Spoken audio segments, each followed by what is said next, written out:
Welcome to this video where we'll explore how to get separate elements in Python. If you're working with data or building applications, chances are you've encountered situations where you need to extract specific parts of a larger whole. In Python, there are several ways to achieve this, and today we'll dive into the most effective method. Getting separate elements is crucial when dealing with complex data structures like lists, dictionaries, or even strings. By mastering these techniques, you'll be able to manipulate and analyze your data more efficiently, leading to better insights and decision-making. In this video, we'll cover the key concepts and steps involved in getting separate elements in Python. So how do we get separate elements in Python? The answer lies in understanding the different data structures and using the right methods to extract what you need. Let's start with lists. Imagine you have a list of items and you want to retrieve specific elements based on their index or value. One way to achieve this is by using indexing. Indexing allows you to access individual elements within a list using square brackets.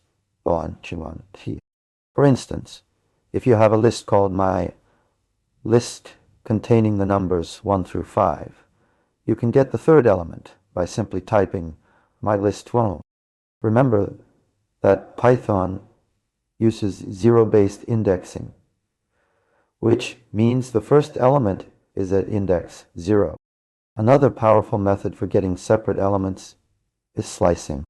Slicing enables you to extract a subset of elements from a list or string using a start and end index. The syntax for slicing is start, stop, step, where start is the initial index, stop is the ending index, exclusive, and step is the increment between indices. For example, if you want to get every other element from your list starting from the second element, you can use myListWell. This will return a new list containing only the elements at even indices. You can also omit certain parameters for more flexibility. For instance, leaving out the start index will begin slicing from the beginning of the list. Moving on to dictionaries, getting separate elements is a bit different. Since dictionaries store key value pairs, you'll often want to retrieve specific values based on their keys. This is easily done using the square bracket notation again, but this time with the key as an argument.